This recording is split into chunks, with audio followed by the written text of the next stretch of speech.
बिस्मिल्लाहिर्रहमानिर्रहीम अस्सलाम वालेकुम। Hope you all are good.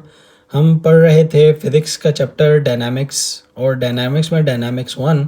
और आज की वीडियो में हम कम्प्लीटली स्टडी करेंगे न्यूटन्स के all three laws of motion और limitations of the law of motion and how first law of motion is also called the law of inertia। ये concept और एग्ज़ाम के पॉइंट ऑफ व्यू से आज की video हमारी काफ़ी इंपॉर्टेंट होने जा रही है और मैं आपको तमाम इंपॉर्टेंट एमसीक्यूज, शॉर्ट क्वेश्चंस और कॉन्सेप्ट ब्रीफली एक्सप्लेन करूँगा। एक छोटी सी बात कि अगर आप वीडियो को ध्यान से कम्प्लीटली देखेंगे तो आई कैन गारंटी यू कि इस वीडियो के एंड तक आपको जितने भी एमसीक्यूज, शॉर्ट क्वेश्चंस हैं और जो कॉन्सेप्ट है वो क्लियर हो जाएगा और आप कॉन्फिडेंटली क्वेश्चंस को एग्ज़ाम में अटैम्प्ट करेंगे और अपने मार्क्स को सिक्योर करेंगे।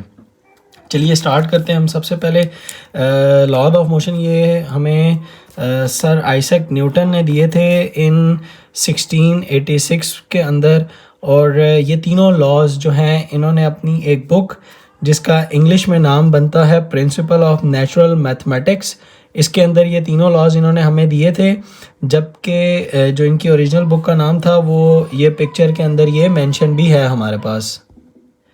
ये इस बुक का ओरिजिनल टाइटल है और ये आप नाम भी देख सकते हैं। ये कुछ नाम फिलॉसफी, नेचुरलिस, प्रिंसिपिया, मैथमेटिशिया ये लिखा हुआ है। ये ओरिजिनल बुक का नाम है, जबकि इंग्लिश में मैंने जिस तरह आपको बताया प्रिंसिपल ऑफ नेचुरल मैथमेटिक्स होगा। और इस बुक को कंसिडर किया जाता है greatest scientific work ever written. ये सारे आपके एमसीक्यूज हैं, कब दिए गए, बुक का क्या नाम है, कहाँ से ये लिए हैं, ये छोटे छोटे एमसीक्यूज है। चलें अब हम शुरू करते हैं न्यूटन का first law of motion.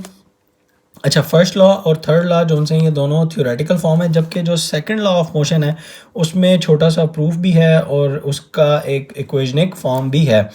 Newton first law of motion क्या होता है? न्यूटन का फर्स्ट लॉ ऑफ मोशन हमें कहता है, ये आप ग्लॉसरी से देखिए, ये कहता है कि every body continues its state of rest और of uniform motion unless an external force is acting upon it. For example Urdu में यानी कि फर्स्ट लॉ ये कहता है कि इस कायनात की हर चीज़ जो सी है वो अपनी स्टेट को रिटेन करना चाहती है। मतलब क्या है, दो ही स्टेट्स होती हैं हमारे पास, या वो रेस्ट के अंदर है या वो मोशन के अंदर है। यानी कि जो भी ऑब्जेक्ट रेस्ट के अंदर है, फॉर एग्जांपल ये एक पेन है, ये रेस्ट के अंदर है, ये चाहता है कि मैं सारी ज़िंदगी रेस्ट में ही रहूं। और जो मोशन के अंदर है वो भी चाहता है कि मैं सारी ज़िंदगी मोशन में ही रहूं unless an external force acts upon it. यानी कि अगर ये रेस्ट में है तो देखें, जब तक मैं इसके ऊपर फोर्स नहीं लगाऊंगा ये मोशन में नहीं आएगा। देखिए फिर से, every body continues in its state of rest और of uniform motion in a straight line, straight line के अंदर unless an external force acts upon it. ये इस लॉ की स्टेटमेंट थी। एक और बात छोटी सी, स्टूडेंट एक गलती और भी करते हैं कि वो लॉ को डेफिनेशन लिख देते हैं। हेडिंग में आपने लॉ की स्टेटमेंट लिखनी होती है क्योंकि लॉ स्टेट्स दैट, ठीक है। अच्छा, मैंने आपको इसकी उर्दू फॉर्म भी बता दी और इसकी ये एग्जैक्ट दिखा भी दी है। आपने यहाँ से स्टेटमेंट इसकी उठा लेनी है, कॉपी कर लेनी है। अब इसको हम देखते हैं कि ये था क्या और इसके और वर्जन्स क्या हैं। अच्छा, जब तक इसका मतलब ये हुआ कि किसी बॉडी के ऊपर नेट फोर्स नहीं लगेगी तो चेंज ऑफ वेलोसिटी भी नहीं होगी और एक्सेलरेशन भी नहीं होगा। यानी उसका यही मतलब था ना कि unless an external net force acts upon it. यानी if no net force then it means then there is no change in velocity, it means then there is no acceleration produced in that body। ये सारी बातें भी आपने याद रखनी है, ये भी इंपॉर्टेंट शॉर्ट एमसीक्यूज और आपका एमसीक्यू और शॉर्ट क्वेश्चन भी बन सकता है कि अगर नेट फोर्स ना हो चेंज ऑफ वेलोसिटी भी ज़ीरो होगा और एक्सेलरेशन भी ज़ीरो होगा। ये बात आपने याद रखनी है।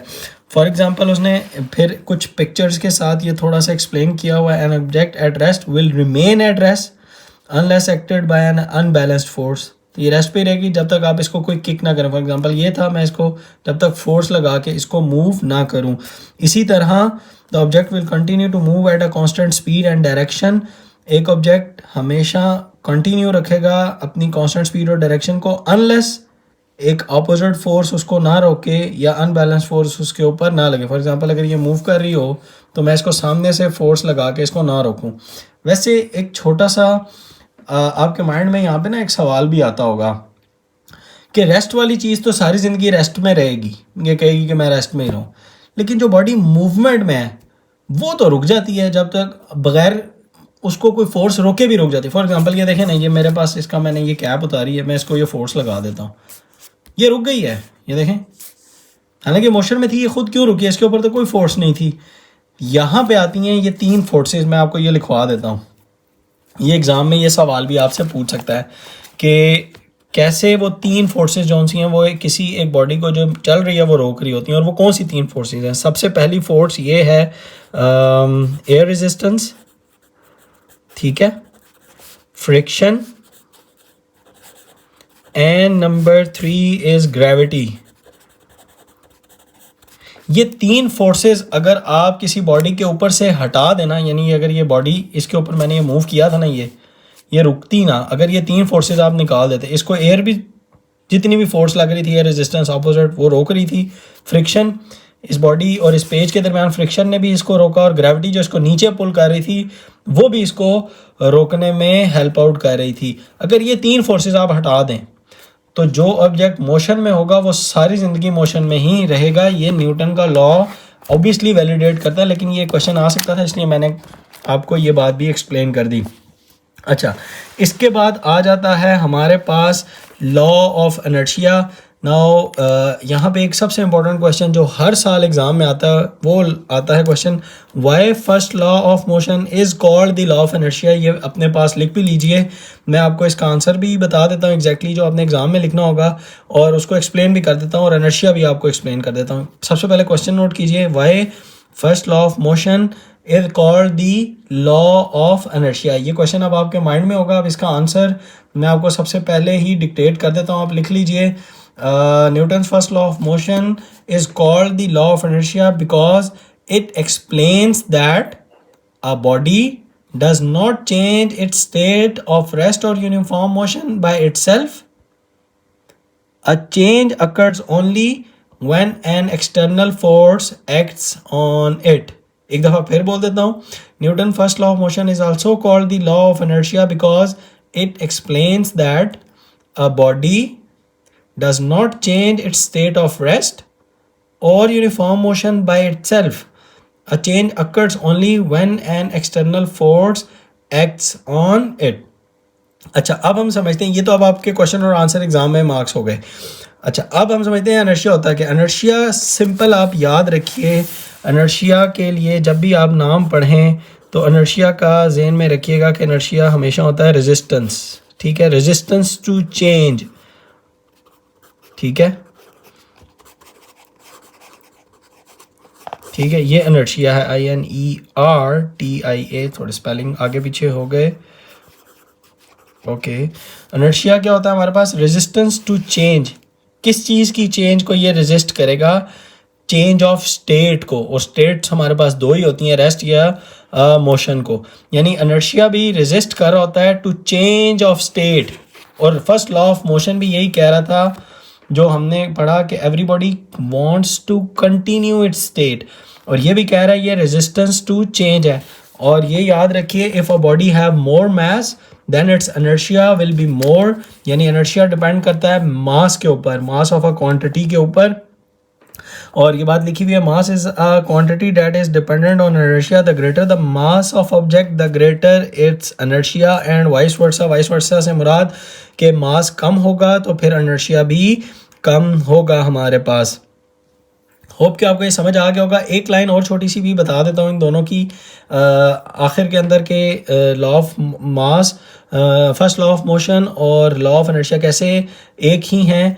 ये हमें बेसिकली बता रहा था कि ऑब्जेक्ट रेजिस्ट करता है अपनी स्टेट को चेंज होने से, इनर्शिया, जबकि जो फर्स्ट लॉ है वो कहता है कि ऑब्जेक्ट कंटिन्यू करना चाहता है अपनी स्टेट को। तो देखें दोनों एक ही बात कर रहे हैं। या फर्स्ट लॉ ये भी समझ लें कि फर्स्ट लॉ ये कह रहा था कि every object wants to retain its state, यानी वो अपनी स्टेट को कंटिन्यू करना चाहता है, रखना चाहता है, जबकि कह रहा था कि अपनी जो स्टेट है उसको रेजिस्ट करता है चेंज होने से। तो दोनों एक ही बात कर रहे हैं, ठीक है।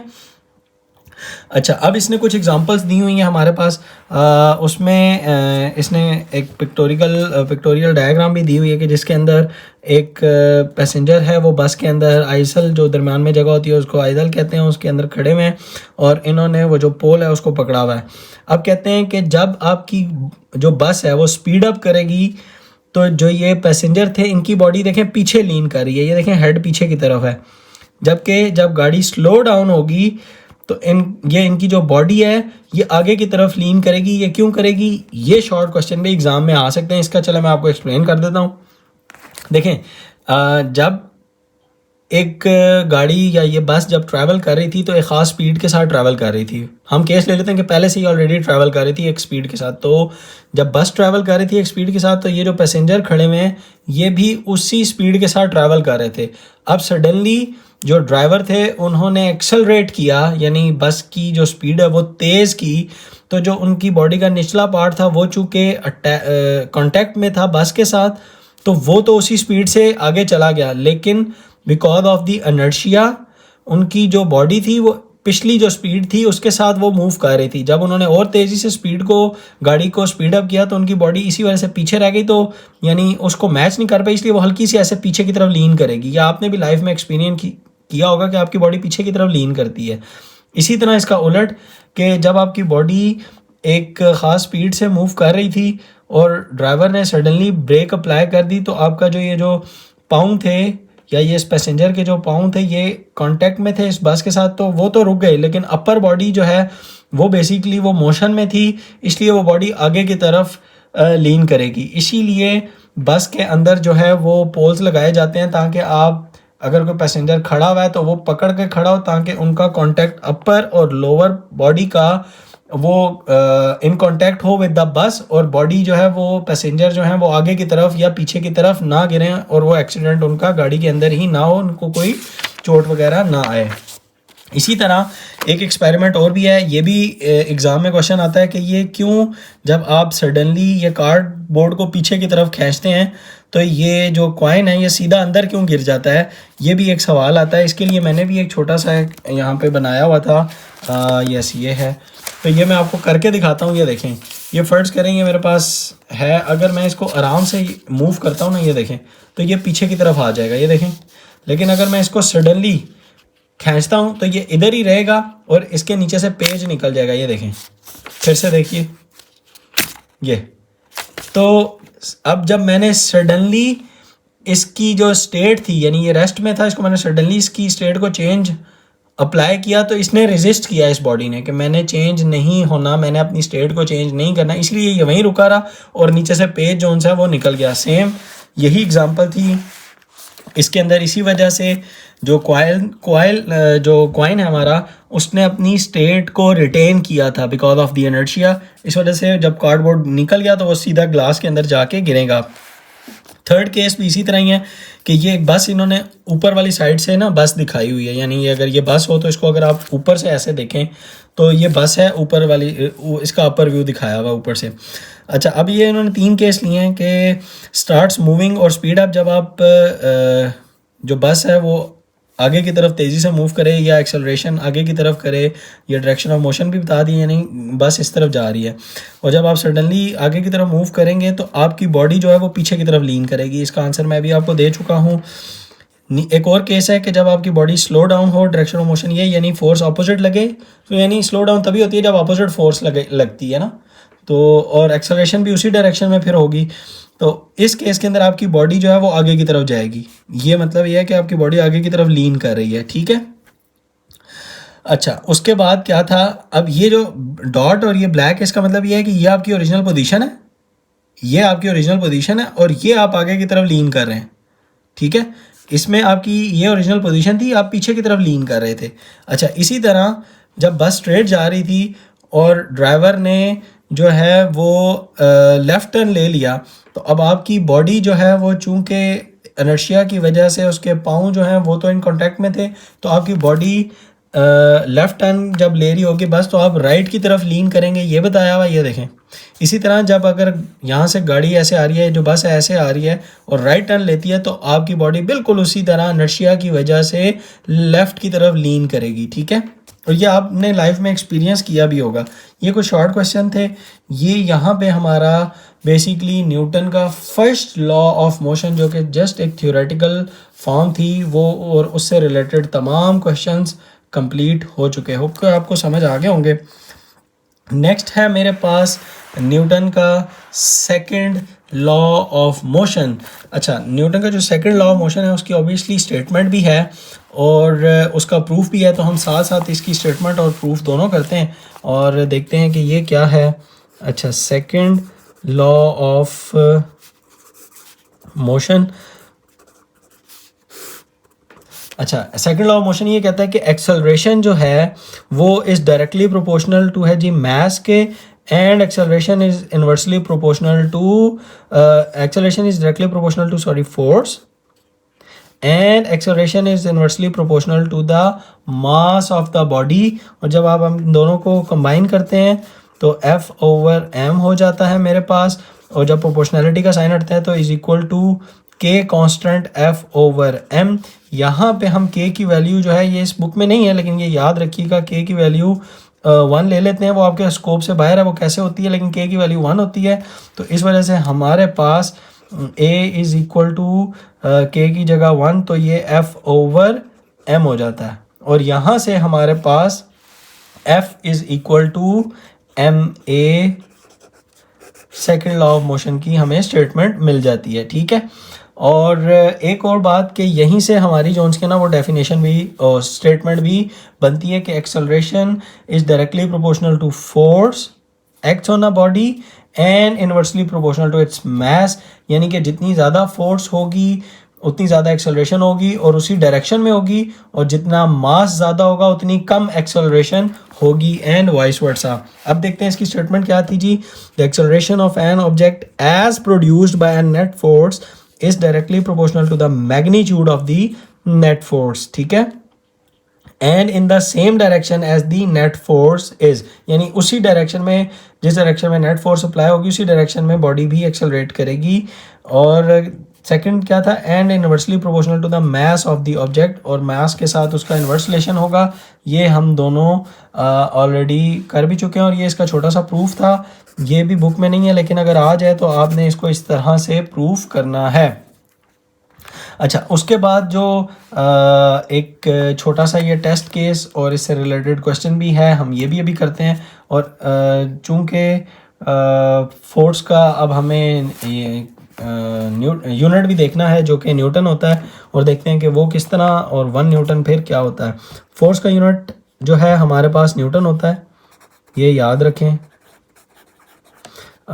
एन को, अच्छा ये छोटा लिखा जाता है एन, और जो कि अगर आप सिंबल में देखें तो कैपिटल एन होगा। और जो न्यूटन है वो किसके इक्वल है, यानी newton is equal to KG, mass का केजी, और एक्सेलरेशन का unit metres per second square, यानी newton is equal to KG metre पर सेकंड स्क्वायर। और 1 न्यूटन कौन सी फोर्स होगी ये भी देख लेते हैं और उसको समझते हैं कि 1 न्यूटन कैसे फोर्स है। 1 न्यूटन इज इक्वल टू, इसका मतलब होगा 1m इंटू 1a, यानी 1 ma हो गया ना, यानी 1 newton is equal to 1 times of mass into acceleration. अच्छा, या 1 kg भी कह सकते हैं, मीटर्स पर सेकंड स्क्वायर भी कह सकते हैं, क्योंकि अभी यूनिट्स में बात हो रही है। अच्छा, अब इसका मतलब क्या हुआ, अब इसको ज़रा देखें, इसका मतलब क्या है। 1 newton is the force, 1 Newton वो फोर्स होगी, पहले उर्दू में समझे, जब 1 kg एक बॉडी जिसका मास 1 kg हो उसके ऊपर वो फोर्स लगे और उस बॉडी के अंदर एक्सेलरेशन प्रोड्यूस हो जाए 1 मीटर पर second square, then the force on that object would be 1 newton. ठीक है, यानी एक बॉडी है, इसका वजन है 1 kg, इसके ऊपर फोर्स लगी और इस बॉडी के अंदर जो एक्सेलरेशन प्रोड्यूस हो गई वो हो गई 1 मीटर पर सेकेंड स्क्वायर। तब ये जो फोर्स अप्लाई हुई थी उसको आप कहेंगे कि वो 1 न्यूटन फोर्स थी। इसी तरह अगर 1 kg मास के अंदर 2 मीटर पर सेकंड स्क्वायर की एक्सेलरेशन प्रोड्यूस हो जाए तो फिर आपकी फोर्स हो जाएगी 2 न्यूटन। और इसी तरह के 1/2 kg मास के अंदर 1 मीटर पर सेकंड स्क्वायर की अगर एक्सेलरेशन हो जाए तब भी आपकी फोर्स जो है वो हो जाएगी 2 न्यूटन। ये बात समझ आएगी, यानी 1/2 kg का मतलब है हाफ ऑफ और इधर से 1, तो ये 2 ऊपर आ जाएगा, तो ये मेरे पास आ जाएगी, सॉरी ये हाफ के जी था, तो ये हो जाएगी मेरे पास हाफ ऑफ द न्यूटन। ठीक है, हाफ के जी अगर मैथ्स करूँ ना, ये सारे एमसीक्यूज आते हैं, यानी हाफ के जी मास हो और उसके अंदर 1 मीटर पर सेकंड स्क्वायर की एक्सेलरेशन हो जाए, तब जो फोर्स होगी वो होगी जी हाफ ऑफ द न्यूटन, यानी 0.5 न्यूटन होगी, क्योंकि half K G half multiply by 1 is half, तो 0.5 न्यूटन। ये सारे एमसीक्यूज हैं, इसी तरह घुमा घुमा के आपको ये शॉर्ट क्वेश्चंस और एमसीक्यूज पूछ लेता है इन टॉपिक से रिलेटेड, क्योंकि टॉपिक्स आसान होते हैं इसलिए क्वेश्चंस थोड़े से मुश्किल आते हैं। अब उसने बताया हुआ 1 newton is that force that produces acceleration of 1 metre पर second square in a body of 1 kilogram mass. यही चीज़ मैं आपको भी अभी एक्सप्लेन कर रहा था पीछे। अच्छा, ये भी हो गया। एक ये क्वेश्चन है, ये बेसिकली ना क्वेश्चन है कि फॉर एग्जांपल एक्सेलरेशन प्रोड्यूस हो रही है अभी, ये ज़रा समझ लें इधर ही, कि अगर आपके पास एक फोर्स F हो और मास एक बॉडी का m हो तो एक्सेलरेशन a होगी। ये तो ओरिजिनल केस है ना, ये हमें पता है। अब अगर हम क्या करें, अगर हम फोर्स डबल कर दें, मास सेम रखें और फोर्स डबल कर दें, तो एक्सेलरेशन क्या हो जाएगी, वुड बी 2a। ठीक है, ये कैसे हुआ हमें पता है, ये मैं यहीं पे ही आपको दिखा देता हूँ कि a इज़ इक्वल टू जो होता है वो होता है F/m। तो जब a f की जगह हमारे पास 2f हो जाएगा, ठीक है, तो 2f/m, और इसको आप कहेंगे जब फोर्स डबल हो चुकी है ना पीछे के, तो इसको आप कह देंगे ये a डैश है, क्योंकि ये ओरिजिनल a थी, ये अब a डैश है, और F/m यहाँ से निकाल लें, a इज़ इक्वल टू 2 इधर रख दें और F/m कर दें। ठीक है, तो F/m क्या था जी, a, यानी 2 टाइम्स ऑफ a हो जाएगी, यानी जो पिछली एक्सेलरेशन से ये एक्सेलरेशन 2 टाइम्स हो चुकी है, इसलिए इसको कहा है कि ये 2a है। इसी तरह अगर आपका एक और केस उसने लिया कि अगर आपका मास डबल हो जाए और फोर्स सेम हो, इस केस से ये कंपेयर करना है, इधर से इधर कंपेयर करना है ऐसे। ठीक है, कि अगर आपका मास डबल हो जाए और आपकी फोर्स सेम ही रहे तो आपकी एक्सेलरेशन हाफ हो जाएगी। इसका भी प्रूफ देख लें छोटा सा, ये कैसे करना है। तो इसका भी होगा a इज़ इक्वल टू, हमारे पास था F/m, ये मैं हटा देता हूँ ताकि आप इसके साथ भी कंपेयर कर सकें। अच्छा, अब आपके पास a डैश जो होगा वो होगा F/2m, क्योंकि मास डबल किया, फोर्स सेम रखी है, तो a dash is equal to हम 1/2 सेपरेट कर दिया और इसको F/m कर दिया हमने, और ये जो है F/m जो है वो हमें पता है कि वो a होती है, तो ये हो गया मेरे पास हाफ ऑफ a। ठीक है, तो a डैश क्या हो गई है, ये देखें, a dash is equal to half of a हो चुकी है, यानी a/2 हो चुकी है, आधी हो चुकी है, ये बात लिखी हुई थी यहाँ पे। This is how basically you prove that. और नेक्स्ट आगे कभी भी वो आपको इस तरह किसी बता दें कि अगर फोर्स डबल करें, मैस सिंगल करें, तो आपने जस्ट क्या करना है, उसका आसान हल, ये यूनिवर्सल है, आप उसका ओरिजिनल फार्मूला लिखें और उस फार्मूला के अंदर चेंजेस करें और ओरिजिनल वाले के अकॉर्डिंगली इसको नया नाम दे दें और ओरिजिनल वाले के अकॉर्डिंगली उसके अंदर वो पुट कर दें, तो आपको जेन्युइन वो रिलेशन बना के दे देगा, जिस तरह हमने ये और ये बना लिया है। ठीक है, ये याद रखना है आपने, ये दोनों आ सकते हैं एग्ज़ाम में। अच्छा, यहाँ पर हमारा बेसिकली न्यूटन का जो है सेकंड लॉ ऑफ मोशन भी कंप्लीट हुआ। अच्छा, अब उसके बाद है मेरे पास न्यूटन का थर्ड लॉ ऑफ मोशन, और न्यूटन के थर्ड लॉ ऑफ मोशन को भी मैं आपको दिखा देता हूँ उसकी statement. Newton third law of motion also states that action and reaction are equal in magnitude but opposite in direction. तो Newton third law of motion states that to every motion there is an equal and opposite reaction, यानी अगर कोई body किसी दूसरी body के ऊपर force लगाएगी तो जो जिस बॉडी के ऊपर फोर्स लग रही है वो भी इन रिएक्शन पहली वाली बॉडी के ऊपर फोर्स लगाएगी, इक्वल इन मैग्नीट्यूड, ये याद रखना है।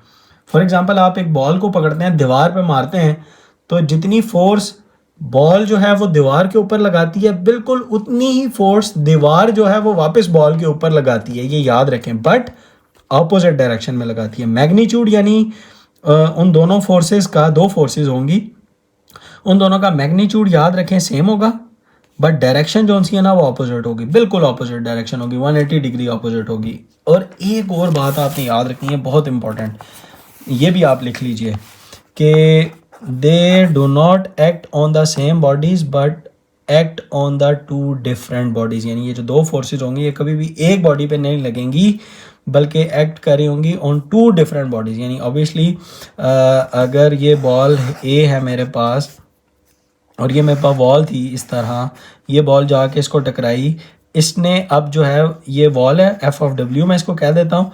अब मैं जो एफ ऑफ इसको लिखूंगा क्या, जो फोर्स जो ए बॉल ए ने लगाई इसको मैं लिखूंगा एफ ऑफ ए डब्ल्यू। ये याद रखें, ए का मतलब है जो फोर्स लगा रही है बॉडी ए, और सेकंड वाले डब्ल्यू का मतलब है कि जिस बॉडी पे लग रही है। तो डब्ल्यू पे लग रही थी, ये होगी F of A W is equal to, ये फोर्स लगी एफ ऑफ ए डब्ल्यू, ठीक है, जो बॉल ने लगाई दीवार के ऊपर, वॉल के ऊपर। अब ये जो वॉल है वो वापस जो है वो फोर्स लगाएगी बॉल के ऊपर, और वो फोर्स क्या होगी, एफ ऑफ डब्ल्यू ए, यानी एफ ऑफ वॉल, यानी जो वॉल लगा रही है फोर्स किस पे लगा रही है, ए बॉडी के ऊपर। ये इस तरह याद भी रखना है। इसका मतलब होता है जो लगा रही है, एक जो बाद वाला होता है उसका मतलब जिस पे लग रही है, ठीक है। अच्छा, और अपोजिट डायरेक्शन के लिए यहाँ पे मेरे पास नेगेटिव साइन आ जाएगा, और ऑब्वियसली फोर्सेस जो हैं वो एक वेक्टर क्वांटिटीज़ हैं, तो इनके ऊपर हमारे पास वेक्टर के रिप्रेजेंटेशंस भी आ जाएंगे और नेगेटिव के सिंबल्स भी आ जाएंगे। अब ये देखें, ये जो मैंने आपको बात बोली थी ना कि ये एक्ट करती हैं हमेशा टू डिफरेंट बॉडीज़ के ऊपर, तो अब आप ये देख मिलें कि ये एक्ट कर रही हैं टू डिफरेंट बॉडीज़, यानी ये इस बॉडी के ऊपर फोर्स लगा रही है, जबकि रिएक्शन फोर्स जो है वो वॉल जो है वो बॉल यानी गेंद के ऊपर फोर्स लगा रही है, और अपोजिट डायरेक्शन, ये negative sign, equal in magnitude. ये देखें दोनों बातें पूरी हो गई, equal in magnitude but opposite in direction, ठीक है। They do not act on the same bodies but act on the two different bodies. Third law करना क्या एग्जाम में, अगर आ जाए स्टेटमेंट लिखें, नीचे एक छोटी सी एग्जांपल लिख के और ये बना दें, या सिंपल इसने बताया हुआ है जिस तरह बॉडी ए और बॉडी बी ली हुई है। ये देखें, ये ए बॉडी है, ये बी बॉडी है, और इस ए बी के ऊपर इन्होंने ये छोटा सा ये किया भी हुआ है इसका ना, मैंने object A exerts force on object B written as F of A B also, और फिर क्या होगा, object B also exert equal force on object A written as F of B A. तो ये हमारी उसने बता दी कि equal in magnitude but negative sign का मतलब है ऑपोजिट इन डायरेक्शन, और ये बात भी लिखी हुई है। नेगेटिव का मतलब सिर्फ ये है कि ऑपोजिट डायरेक्शन में मैग्नीट्यूड दोनों के बराबर हैं, यानी कि अगर एक बॉडी दूसरी बॉडी के ऊपर 10 न्यूटन फोर्स लगा रही है तो इसका मतलब बी बॉडी भी वापस उसके ऊपर ही 10 न्यूटन फोर्स ही लगाएगी। अब आपके पास शायद माइंड में आ रहा हो एक सवाल कि जब बॉल ने, गेंद ने दीवार के ऊपर फोर्स लगाई थी तो बॉल ही क्यों वापस आई थी टकरा के, यानी आप मारे ना दीवार के ऊपर बॉल तो वही टकरा के वापस क्यों आती है, क्योंकि बॉल जो है उसका मास बहुत ज़्यादा है, ठीक है, ये याद रखें। और ये एक रिलेशन भी है जो हमने अभी न्यूटन का सेकंड लॉ से डिराइव भी किया हुआ है कि एक्सेलरेशन जो है वो डिपेंड कर रही होती है एफ ओवर एम के ऊपर। ये देखें, तो अगर जितना मास ज़्यादा होगा उतना एक्सेलरेशन कम होगी। ये देखें, बिल्कुल इन्वर्स रिलेशन है एम का और ए का। तो दीवार का मास इतना ज़्यादा है कि फिर मास की वजह से, ज़्यादा होने की वजह से एक्सेलरेशन वॉल के अंदर होती ही नहीं है, इसीलिए रिवर्स एक्सेलरेशन जो है ना बॉल के ऊपर ही वापस वो टकरा के खुद ही वापस आ जाती है, क्योंकि एक का जो मास है वो कम है तो एक्सेलरेशन भी फिर ए के अंदर ही कॉज होनी है, ठीक है। ये याद रखिएगा। लेकिन अगर वही चीज़ है कि अगर वही दीवार के ऊपर आके कोई गाड़ी हिट करे तो फिर आपने देखा होगा कि फिर तो दोनों के मासेस कंपेरेबल हो गए ना, तो फिर इस वजह से दीवार भी गिर जाती है वहाँ पे। ये था हमारे पास न्यूटन का थर्ड लॉ। इसकी कुछ एग्जांपल्स इसने दी हुई हैं यहाँ पे। एग्जांपल 1 में बताया हुआ when we jump our legs apply a force to the ground, यानी जब आप जंप करते हैं तो बेसिकली आप ग्राउंड के ऊपर नीचे जो उनसे ना फोर्स लगाते हैं और पुश करते हैं, और रिएक्शन में ज़मीन आपको ऊपर की तरफ जो सी है ना वो पुल करती है, ठीक है। The ground applies an equal and opposite reaction force that pushes us into the air, ठीक है, ये बात समझ आ गई। फिर इवन हमारा चलना भी, ये तो जंप लगाया ना, हमारा चलना भी वो एक्शन एंड रिएक्शन की वजह से है, क्योंकि हम ज़मीन को ऐसे पीछे की तरफ फोर्स लगाते हैं जब चलते हैं, ऐसे चलते हैं ना हम, ये तो हमारा ये जो पाँव है ये ज़मीन को पीछे की तरफ फोर्स लगाता है, और ज़मीन इन रिएक्शन हमारे पाँव पे आगे की तरफ फोर्स लगाती है, इस वजह से हम चलते हैं। अब हम तो ज़मीन को पीछे की तरफ पुश नहीं कर सकते अगेन कि उसका मास बहुत ज़्यादा है तो एक्सेलरेशन होती ही नहीं, तो इन रिटर्न हमारे बॉडी के अंदर ये एक्सेलरेशन होती है, वो भी इन द फॉरवर्ड डायरेक्शन, उसकी रिएक्शन फोर्स की वजह से। फिर है जी हमारे पास, जब हम ये एक और एग्जांपल दी हुई है कि आप किसी दीवार के ऊपर जो है ना वो पंच करें तो आप ही को वापस लगेगी।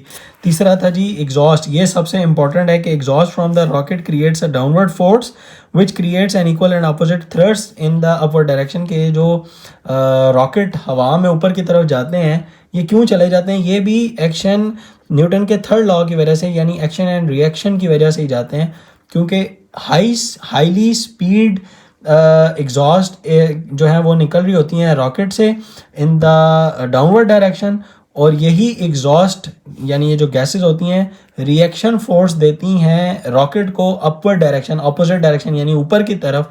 तो इस वजह से रॉकेट मूव करता है अपवर्ड। ठीक है, अब आपने एक एक्सपेरिमेंट भी किया होगा, कीजिएगा भी कभी मौका मिले तो। आप कभी बलून होता है ना, बलून, उसके अंदर हवा भरें, थोड़ी सी भर के ना ऐसे छोड़ दें, तो आपने देखा होगा कि वो कमरे के अंदर ऐसे, जब आप उसको छोड़ देंगे तो कमरे के अंदर ऐसे वो अपनी हवा निकालता हुआ ना ऐसे घूमेगा। ठीक है, वो भी बिल्कुल इसी तरह ही है कि हवा बैक साइड से उसके निकल रही होगी उसकी टेल से, और जो बलून है वो आगे की तरफ जा रहा होगा। वो भी बेसिकली बिल्कुल इसी प्रिंसिपल के ऊपर आप उसको रिलेट कर सकते हैं। लेकिन ये चूंकि एक सिस्टम होता है, सिस्टम के तहत हमने बिल्कुल जो है जो हमारा रॉकेट है उसको बिल्कुल वर्टिकल सीधा खड़ा किया हो जाता ताकि ये बिल्कुल सीधा ही ऊपर जाए। ठीक है, ये थे हमारे न्यूटन के फर्स्ट लॉ, सेकंड लॉ और third law of motion complete हुए। लास्ट बात हमारी कि न्यूटन के लॉज की लिमिटेशंस क्या हैं। ये बहुत ही इंपॉर्टेंट शॉर्ट क्वेश्चन है, ये याद रखिए, ये मैंने मेंशन भी किया हुआ है। ये आपने बस इसके वन लाइनर लिखने और मैं आपके आगे आपको इसके एक्सप्लेन कर देता हूँ। न्यूटन के बेसिकली जो लॉज हैं, तीनों लॉज या इन जनरल लॉज, उसकी दो लिमिटेशंस हैं। एक तो ये कि बहुत ज़्यादा छोटी स्मॉल स्केल ऑब्जेक्ट के ऊपर ये अप्लाई नहीं होते, बस ये लिखें, बस Newton laws are not readily applicable on the very small scale. अब आगे एक्सप्लेनेशन है यहाँ से आगे, बस ये लिखें। और दूसरा, हाई स्पीड ऑब्जेक्ट्स हों तो उनके ऊपर भी अप्लाई नहीं होते। Newton laws are not applied for the speed moving at the very high speed. और हाई स्पीड से मुराद क्या है? That the speed comparable to the speed of light. ठीक है, speed closest to the speed of light, यहाँ तक बस लिख लें। बस ये दो आपने लाइनें लिख ली तो आपके मार्क्स कंप्लीट है। अब मैं इन दोनों लाइंस को ब्रीफली एक्सप्लेन कर देता हूँ। वेरी स्मॉल स्केल ऑब्जेक्ट्स के ऊपर क्यों न्यूटन के लॉज अप्लाई नहीं होते? क्योंकि जब बहुत ऑब्जेक्ट स्मॉल हो जाते हैं ना, यानी एटॉमिक लेवल एंड सब एटॉमिक लेवल्स पे जब आप चले जाते हैं, तो उसमें ये हायर क्लासेस के अंदर आप पढ़ेंगे कि हिजनबर्ग का ना अनसर्टेनिटी प्रिंसिपल भी है, और वो ये कहता है कि बहुत ज़्यादा स्मॉल ऑब्जेक्ट्स हो ना, तो आप एक ही टाइम के ऊपर ना उसकी पोजीशन यानी उसकी लोकेशन, और बेसिकली दूसरा वर्ड होता है वेलोसिटी, उसकी वेलोसिटी फाइंड नहीं कर सकते या उसकी स्पीड फाइंड नहीं कर सकते एक टाइम पे। जब आप वेलोसिटी फाइंड करेंगे तो पोजीशन मिस हो जाएगी, जब पोजीशन फाइंड करेंगे तो उसकी वेलोसिटी मिस आउट हो जाएगी आपसे। ठीक है, तो इसको कहते हैं हिजनबर्ग का अनसर्टेनिटी प्रिंसिपल। और जब हमारे पास नॉर्मल जो बड़ी जो ऑब्जेक्ट्स हैं, आप देखते हैं गाड़ियाँ हैं जैसा वो मूव कर रही होती हैं, तो हमें उसकी लोकेशन भी पता होती है कि ये मतलब नज़र आ रही है कि जा रही है, और उसकी स्पीड भी हमें पता होती है। तो एक ही टाइम पे हमें उसकी दोनों चीज़ें पता होती हैं। जब ऐसी सिचुएशन हो जाए कि एक टाइम पे एक ही चीज़ पता हो, तो वो फिर चली जाती है क्वांटम मैकेनिक्स के अंदर। वो फिर हम चीज़ें क्वांटम मैकेनिक्स के अंदर ले जा के पढ़ते हैं, ये हम न्यूटन के फिज़िक्स के अंदर नहीं पढ़ते। सेकंड चीज़ थी हमारे पास जनाब कि वेरी हाई स्पीड के ऊपर ये क्यों नहीं होता? क्योंकि हमारे पास वहाँ पे फिर आइंस्टाइन की जो फिज़िक्स है वो आ जाती है, यानी रिलेटिविस्टिक मैकेनिक्स आ जाती है। तो इसलिए अभी मैं आपको आइंस्टाइन के वैसे बता सकता था, लेकिन वो आपके स्कोप से थोड़ी सी ऊपर की बात है, इसलिए बस ये वन लाइनर ही याद रखें। और यहीं तक कि एग्ज़ाम में आपने लिखना है। और जब बहुत ज़्यादा स्पीड हाई हो जाती है तो बेसिकली वो फिर जो स्कोप है ना, यानी स्टडी का, वो रिलेटिविस्टिक मैकेनिक्स में आ जाता है। ये आप फर्स्ट ईयर की फ़िज़िक्स में पूरा टॉपिक पढ़ेंगे रिलेटिविटी के नाम के साथ। ठीक है, वहाँ पे ये चीज़ें आएंगी इंशाल्लाह। आप उस लेवल पे भी पहुँचेंगे तो पढ़ेंगे। यहाँ पे हमारी बेसिकली आज की वीडियो और कॉन्सेप्ट हम एंड करते हैं, आज की वीडियो को भी और कॉन्सेप्ट को भी। होप कि आपको समझ आ गया होगा। वीडियो को लाइक कर दें, कोई बात समझ नहीं आई तो कमेंट कर दें, मैं आंसर कर दूंगा। चैनल को भी सब्सक्राइब कर दें। मज़ीद कॉन्सेप्ट के लिए मिलते हैं next video next exciting topics के साथ। अल्लाह हाफिज़।